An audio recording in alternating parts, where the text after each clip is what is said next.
तो केवल कथाओं को पकड़िए आप।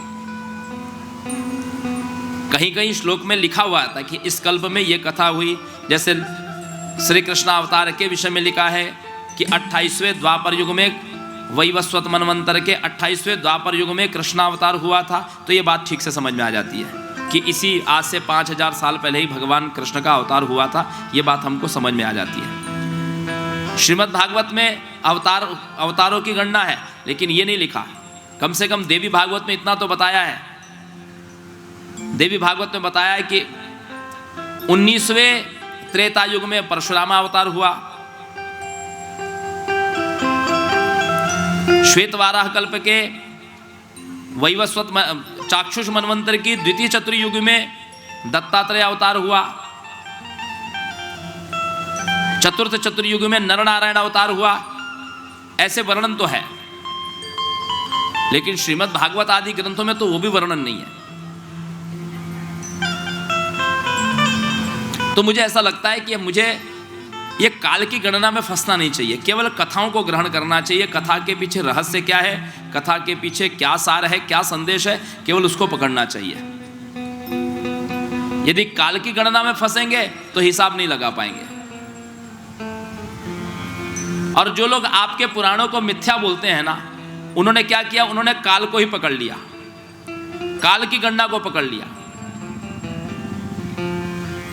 आपके पुराणों को अंग्रेजों ने नाम दिया माइथोलॉजी। क्या नाम दिया? Indian mythology. माइथोलॉजी का अर्थ क्या होता है? मिथक। मिथक है, हमारे पुराण सत्य है, ये मिथक नहीं है। इसलिए आप कभी मत बोलिए कि ये माइथोलॉजी है, ये मिथक नहीं है, ये सत्य है।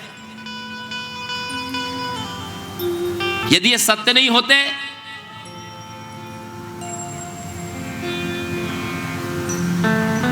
यदि ये सत्य नहीं होते तो नासा के वैज्ञानिकों को सैटेलाइट से राम सेतु नहीं दिखाई देता।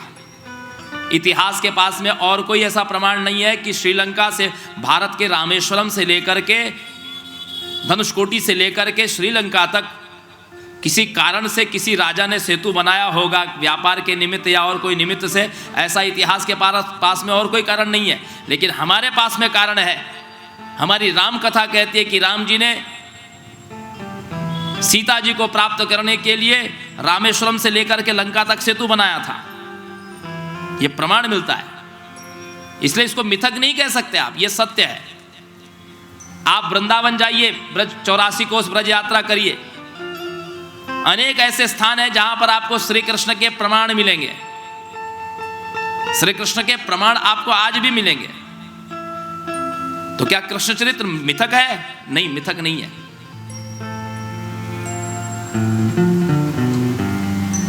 पुरातत्व विभाग ने मस्जिद के नीचे, बाबरी मस्जिद के नीचे जब खुदाई की, और पुरातत्व विभाग के जो हेड थे वो स्वयं मुस्लिम समाज के थे, मुस्लिम धर्म के थे। वो उनके संरक्षण में वो खुदाई हुई। वो स्वयं मुस्लिम धर्म के थे और उन्होंने खुदाई में ये प्रमाण दिया कि हाँ, इसके पहले यहाँ पर बाबरी मस्जिद के पहले मंदिर के वहाँ पर अवशेष थे। तो इसको आप मिथक नहीं कह सकते हैं। बड़े बड़े राजनेता लोग भी सभा के बीच में बड़बोलेपन बताते हुए कुछ का कुछ कह देते हैं। कोई कहता है राम काल्पनिक पात्र थे।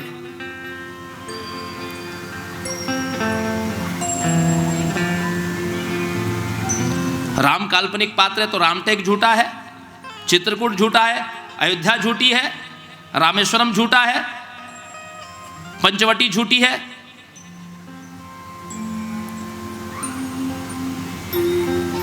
पूरा ब्रजमंडल 84 कोस का ब्रजमंडल कल्पनाओं से बस गया। इसको कभी आप मिथक मत समझिए, ये मिथक नहीं है, सब सत्य है, प्रामाणिक है।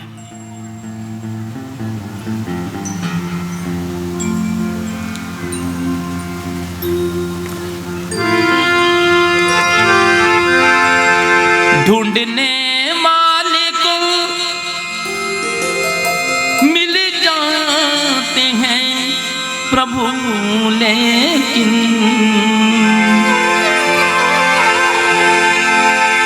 ढूंढने वाले तो मिल जाते हैं प्रभु, लेकिन आँख कर सकती है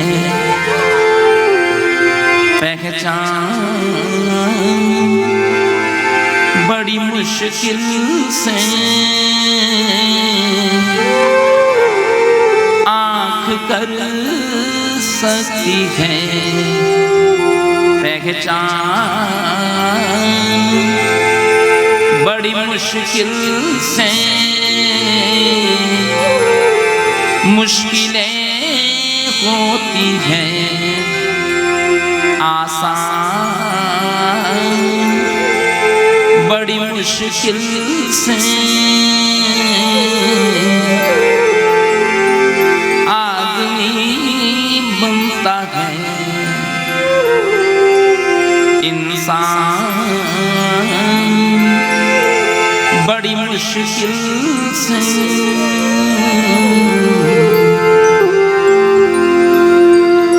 तो सज्जनों माताओं,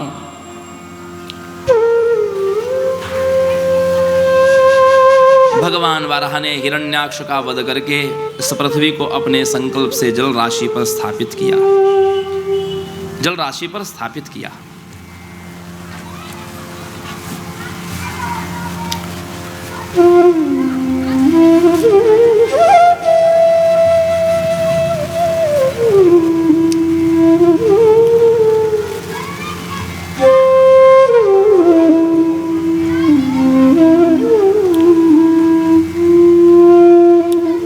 उसके बाद मनोशतरूपा त्रिस्त्रः कन्यां च जग्गिरे आकुति देवहूति प्रसूति इति विश्रुतः।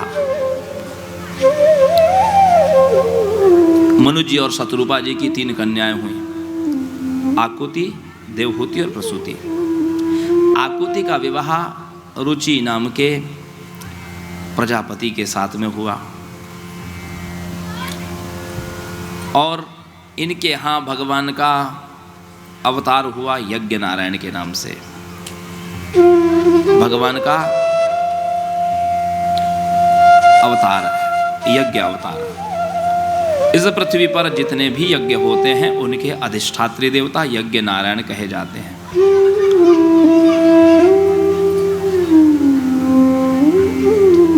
नारायण परो लोका नारायण परम परामखाः नारायण परम मखः। मख मख कहते हैं यज्ञ को। नारायण स्वयं ही यज्ञ के स्वरूप है और यज्ञ के भोक्ता भी है। त्वम क्रतुस्त्वम हविस्त्वम उतास स्वयं त्वमखि मंत्रो समी दर्भ पात्राणि च त्वम सदस्रित्विजो दंपतिर्देवता अग्निहोत्रम स्वधा सोम आज्यम पशु। स्वयं वो क्रतुरूप है, स्वयं वही घी है। भगवान कहते हैं विभूतियों में, भगवान श्रीमद् भागवत में आता है भगवान की विभूतियों का वर्णन। आज भोजन में जौ जो है, अन्न में जौ जो है, यह भगवान का रूप है। जितने भी प्रकार के अन्न है उसमें सबसे पवित्र अन्न जौ माना गया है और जितने भी रस हैं उसमें सबसे पवित्र घी माना गया है।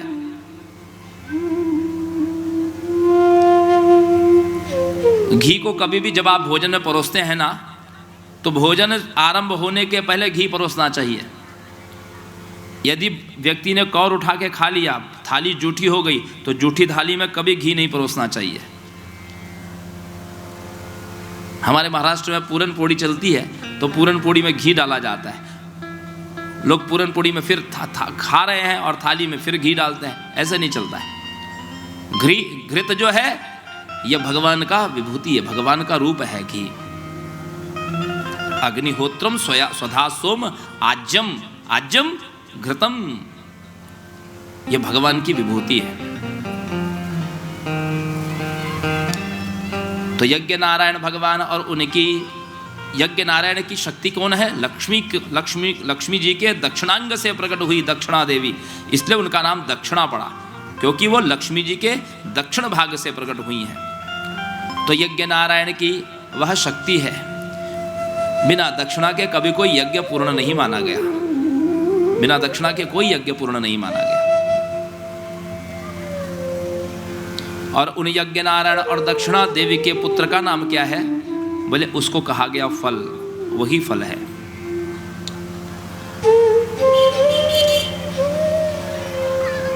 देवहूति नाम की जो द्वितीय कन्या है उसका विवाह कर्दम जी के साथ हुआ, ऋषि कर्दम। ऋषि कर्दम से इनकी 9 कन्याएं हुई। 9 कन्याओं का विवाह किसके साथ हुआ? मरीचये कला प्रादानम अनुसुयाम अथात्रये। मरीचि को जो कन्या दी उसका नाम है कला, अत्रि को अनुसुईया। श्रद्धा अंगिरसे यक्षत,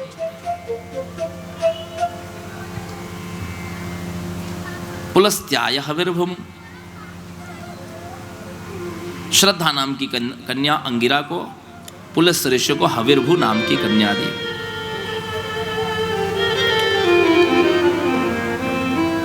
ख्यातिम च भृगवे यक्षत वसिष्ठायाप्यरुंधतिम। ख्याति नाम की कन्या भृगु ऋषि को और अरुंधति वशिष्ठ को दी। पुलहाय च कृतिम युक्ताम क्रतवे च क्रियाम सतीम। पुलह ऋषि को गति और क्रतु ऋषि को क्रिया नाम की कन्या दी। अथर्वाणो ददाक शांति यया यज्ञो वितन्यते। अथर्वण ऋषि को शांति नाम की कन्या दी।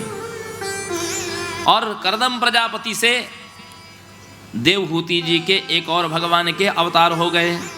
ये मनु जी के ही वंश में भगवान के देखिए कितने अवतार हो गए।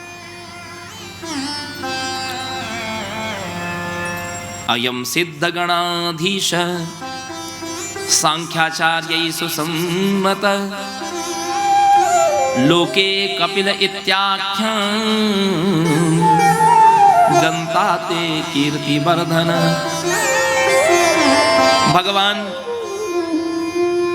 कपिल का अवतार हुआ।